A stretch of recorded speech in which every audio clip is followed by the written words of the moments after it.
Maligayang oras ng panonood. Ito ang ginintong aral kasama si William B. Comilang Jr., ang inyong life coach. Ang aking tuturo sa inyo ngayon ay maganda at ito ay pinamagatang ang anak na nagpapaligaya sa kanyang mga magulang. Sa loob ng aral na ito, ating sasagutin ang tanong na ano-ano ang mga katangian ng isang anak na nagpapaligaya sa kanyang mga magulang. Mga anak, inyo bang pinaliligaya ang inyong mga magulang? Araw-araw ba? O tuwing meron lang kayong kailangan sa kanila? Wag.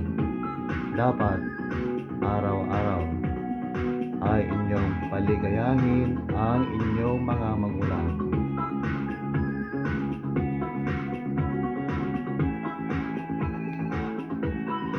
Una sa lahat, ang anak na nagpapaligaya sa kanyang mga magulang ay anak na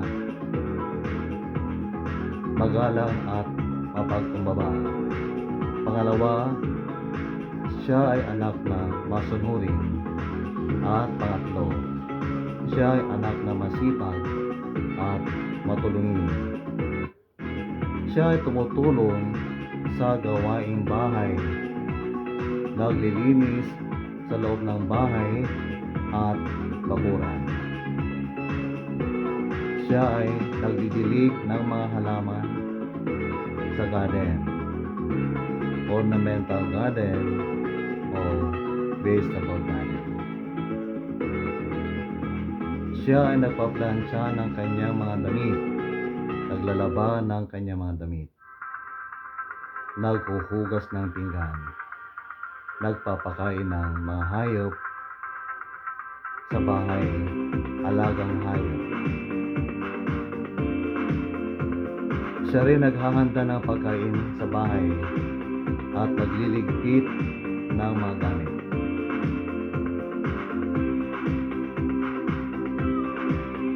Kayo ba'y masipag mga anak at matulungin? Sana all. Pangatlo, ang anak na nagpapaligaya sa kanyang mga magulang ay mapagbigay at maaasahan.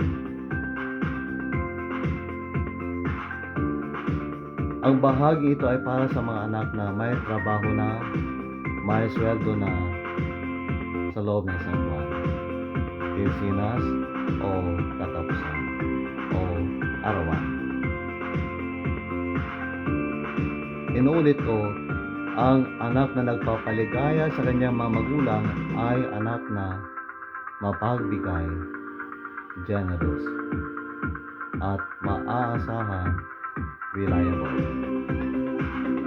Siya ay nagbibigay o nagbabahagi ng kanyang pera, sweldo, sa kanyang mga magulang para maibsan ang problema sa pamilya. Siya ay tutulong para magbigay ng pambili ng mga pagkain sa bahay, pambayad sa mga bayarin o gastusin ng pamilya. Siya ay tunay na mapagbigay, generous. Kapag mayroong espesyal na okasyon sa pamilya, kaarawan ng kanyang mga magulang o anibersaryo, siya ay nagbibigay ng regalo o nanlilibre ng kanyang mga magulang kung meron siyang pera. Kung wala, hindi wala. Kung meron, hindi. Wow, salamat. Diba? Mga anak,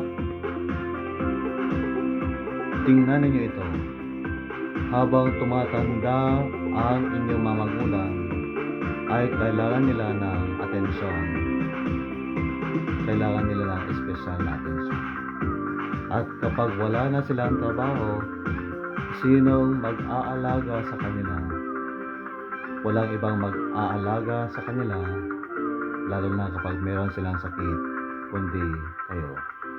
Walang ibang susuporta sa kanila kundi kayo bilang mga anak na mabuti ang kalooban at anak na magalang, anak na nagpapasalamat sa kanilang mga magulang.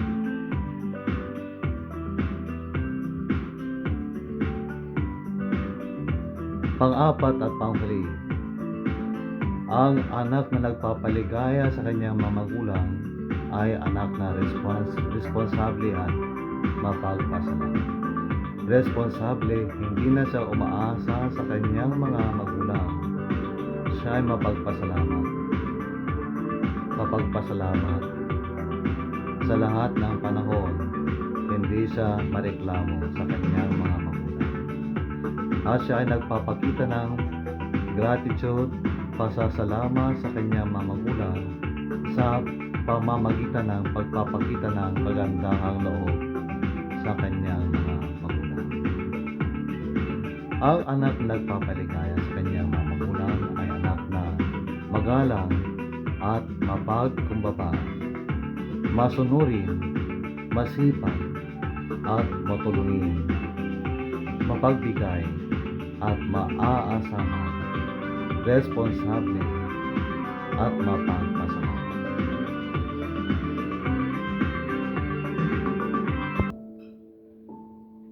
Bilang panghuli, nais kong basahin ang salita ng Diyos.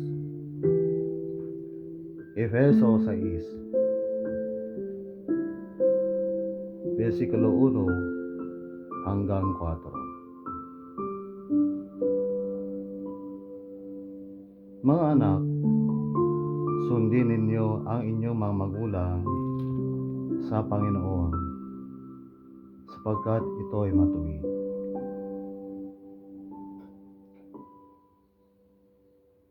Igalang ninyo ang inyong ama at ina. Ito ang unang utos na may pangako, upang maging mabuti ang inyong kalagayan at kayo'y mabuhay ng matagal sa ibabaw ng lupa. At mga ama, huwag ninyong ipunsod sa galit ang inyong mga anak, kundi akayin ninyo sila sa pagsasanay at pangaral ng Panginoon. Nais kong ulitin ang versikulo 1 at 2. Mga anak, sundin ninyo ang inyong mga magulang sa Panginoon, sapagkat ito ay matuwid. Igalang ninyo ang inyong ama at ina. Ito ang unang utos na may pangako. Ang anak na nagpapaligaya sa kanyang mga magulang ay mabuting anak. Mga anak, sundin ninyo ang aking itinuro sa inyo upang kayo maging mabuting anak sa inyong mga magulang at inyong mapaligaya ang inyong mga magulang sa paaralan. Inyong mapaligaya ang inyong mga pangalawang mga magulang, ang inyong mga guro. Maraming salamat sa panonood.